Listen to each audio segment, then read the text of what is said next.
जय हिंद फ्रेंड्स, मैं exam facts with Rajni में आपका स्वागत करती हूँ। आज हम डिस्कस करेंगे उत्तर प्रदेश के रामसर स्थल, भी छोटे से मजेदार ट्रिक के साथ। इस क्लास में रामसर स्थल से जितने भी क्वेश्चन हमारे यूपी के प्रतियोगी परीक्षाओं में बन सकते हैं, सारे क्वेश्चन 2025 के अपडेट के साथ हम डिस्कस करेंगे। चलिए बिना किसी देरी के स्टार्ट करते हैं आज की क्लास। पहले हम जान लेते हैं क्या होते हैं रामसर स्थल और उसके बारे में महत्वपूर्ण तथ्य।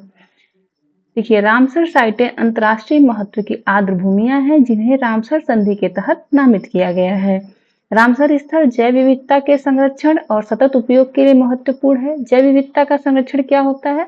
यह वनस्पतियों और जीवों के लिए आवास प्रदान करते हैं। नेक्स्ट हमारा 2 फरवरी 1971 को ईरान के रामसर शहर में आर्द्र भूमि के संरक्षण हेतु सम्मेलन हुआ था। इसे ही रामसर कन्वेंशन कहा गया और इसका नाम ईरान के शहर रामसर के नाम पर ही रखा गया क्योंकि ईरान के रामसर शहर में हुआ था। अब विश्व आर्द्र भूमि दिवस 2 फरवरी को मनाया जाता है क्योंकि 2 फरवरी 1971 को यह सम्मेलन किया गया था, इसलिए विश्व आर्द्र भूमि दिवस भी हमारा 2 फरवरी को मनाया जाता है। और 2025 में जो विश्व आर्द्र भूमि दिवस मनाया गया था उसका थीम हमारा था हमारे साझा भविष्य के लिए आर्द्र भूमियों का संरक्षण। ये क्वेश्चन यहाँ से क्वेश्चन बन सकता है, आप इसे याद रखिएगा कि हमारा साझा भविष्य के लिए आर्द्र भूमियों का संरक्षण ये 2025 का थीम था। यह दिवस भारत में पहली बार 1997 में मनाया गया था। नेक्स्ट हमारा है भारत में वर्तमान में कुल 91 रामसर स्थल है जिसमें तमिलनाडु राज्य में सबसे अधिक रामसर स्थल हैं। अब पहला रामसर स्थल कब नामित किया गया था भारत में?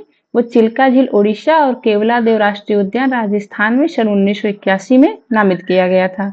और सबसे नए रामसर स्थल जो नामित हुए हैं भारत में खीचन और मेनार है राजस्थान में, इन्हें 2025 में नामित किया गया है।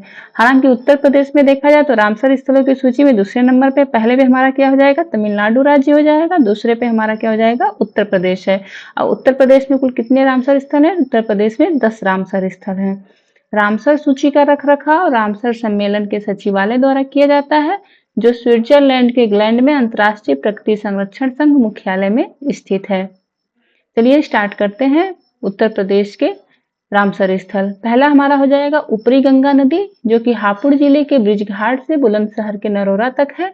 नवंबर 2005 में रामसर स्थल में शामिल किया गया था। 250 किलोमीटर में फैला हुआ है।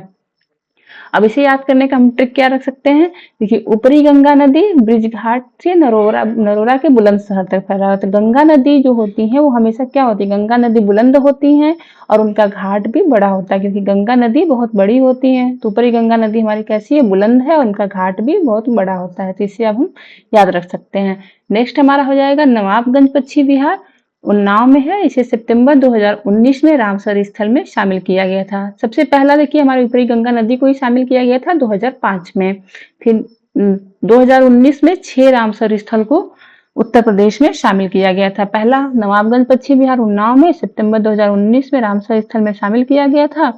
वर्ष 2015 में इसका नाम बदलकर शहीद चंद्रशेखर आजाद रखा गया है। शहीद चंद्रशेखर आजाद के नाम से भी आपसे पूछ सकता है। इसे याद करने का हमारा ट्रिक क्या रहेगा कि नवाबगंज पश्चिम बिहार उन्नाव में है। तो नवाब में देखिए नवा आ रहा है, उन्नाव में भी नाव आ रहा है, तो ये सिमिलर है, इससे हम इसे याद रख सकते हैं। नेक्स्ट हमारा हो जाएगा सांगली पश्चिम बिहार जो कि कहाँ पे है? हरदोई में है। इसे भी सितंबर 2019 में रामसर स्थल में शामिल किया गया है। इसका प्राचीन नाम डेहर झील के नाम से भी ये जाना जाता था।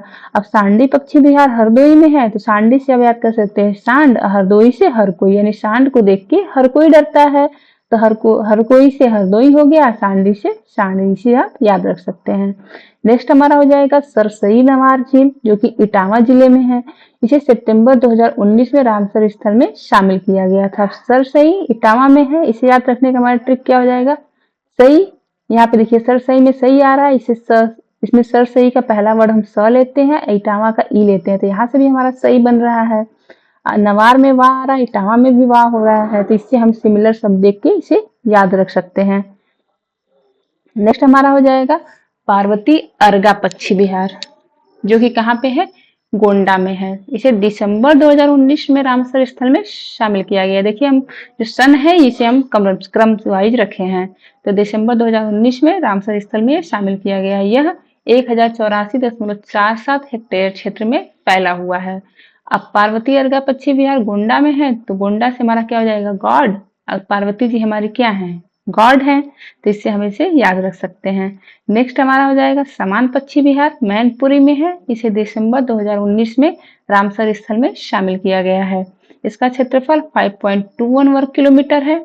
अब समान पक्षी विहार मैनपुरी में, इसे याद करने कैसे आप याद रखेंगे, देखिए समान में मान आ रहा है, मान आप कैसे लिखेंगे, MAN लिखेंगे। मैन भी कैसे होता है, MAN होता है। अब ऐसे ही इसे याद रख सकते हैं, नहीं तो ऐसे भी याद सकते हैं, मैन से होता है आदमी। आदमी कहीं भी जाता है तो अपना पूरा सामान लेके जाता है, तब इसे यहाँ से याद रख सकते हैं। नेक्स्ट हमारा क्या हो जाएगा, समस्तपुर पक्षी विहार, जो कि कहाँ पे है, रायबरेली जिले में है। इसे अक्टूबर 2019 में रामसर स्थल में शामिल किया गया है। अब समस्तपुर याद करने का ट्रिक क्या हो जाएगा, इसके पहले मेरा एक वीडियो आया था पक्षी विहार का, वहां पे मैंने ये ट्रिक बताया है सारे, आप वहां से भी देख सकते हैं पक्षी विहार का। समस्तपुर पक्षी विहार रायबरेली में है, तो इसे याद रख सकते हैं, समस्त राय नाम का कोई व्यक्ति है जो कि कहाँ पे रहता है, बरेली में रहता है, तब इसे ध्यान में रखिएगा। समस्त राय आ जाए तो वो बरेली में रहते हैं, अब यहाँ से इसे याद रख सकते हैं। नेक्स्ट हमारा हो जाएगा सूर सरोवर झील या कीठम झील, जो कि कहाँ पे है, आगरा में है। इसे अगस्त 2020 में रामसर स्थल में शामिल किया गया है। अब इसे आप कैसे याद रखेंगे, सूर सरोवर झील कहाँ पे है, आगरा में है।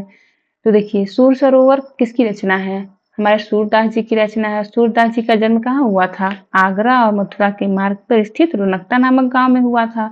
तो आगरा वहां से आ रहा है, तो आप यहाँ से ऐसे इसे याद रख सकते हैं। नेक्स्ट हमारा हो जाएगा हैदरपुर वेटलैंड, जो कि मुजफ्फरनगर और बिजनौर दोनों में इसका विस्तार है।